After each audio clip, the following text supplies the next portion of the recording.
Well, they used to number 3 billion or more. When passenger pigeons migrated, it was described as seeing a feather river in the sky.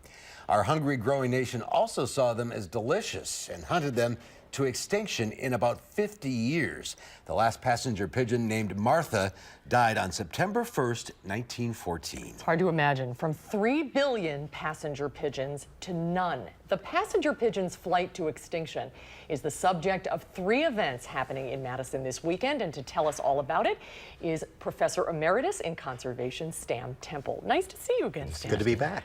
So what happened over the course of 50 years? Is it just that simple that It's about that simple. We killed them and ate them.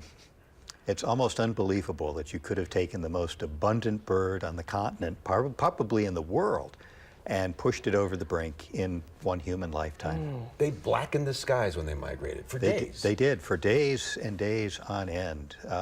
We have nothing like that in the world today that we could even relate to.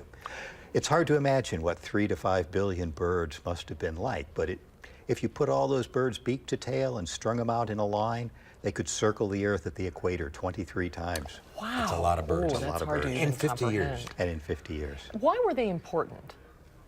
Well, they were the most abundant bird. They lived only in the eastern half of the United States and the eastern forest. So they were the dominant animal species in the forest. Had a big impact on the ecology of the region. So what's happening this weekend? We're celebrating the passenger pigeon. Well, I wouldn't call it celebrating. We're remembering. We're commemorating. There we go. Right, yeah, and a special opportunity to take advantage of a number of ways of commemorating the pigeon. So on Saturday afternoon from 2 to 4 at Union South, we're going to be doing a symposium in which a number of experts on the passenger pigeon are going to share the story.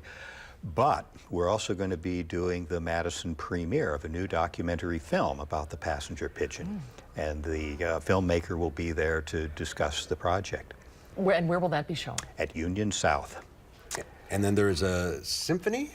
Well, actually on Saturday evening, a playwright has written a play, a very interesting play that is based on a true story about an actor in the early 19th century holding a funeral for a bushel of dead passenger pigeons that he encountered. The Bricks Theater is going to be performing that new play. The playwright will be there. It will be from 7 to 9 o'clock in the Biotech Center Auditorium on Henry Mall. And then the symphony. And then the symphony. The UW Symphony Orchestra has taken on the challenge of doing what is arguably the first symphony ever written in the United States, and it was inspired by the passenger pigeon.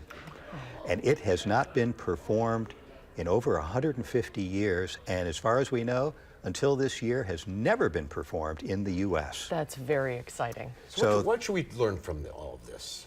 Well, the symphony, by the way, is Sunday afternoon from 2 o'clock. But what we should learn from this is a cautionary tale, that no matter how abundant something is, whether it's the passenger pigeon, whether it's water, whether it's oil, whether it's any other natural resource, we have that dreadful ability to deplete it in a very short period of time. Sounds like an interesting weekend all around. It should be. All right, Stan, thanks for being with us. Good to see you, You're Stan. very Thanks welcome. for coming in.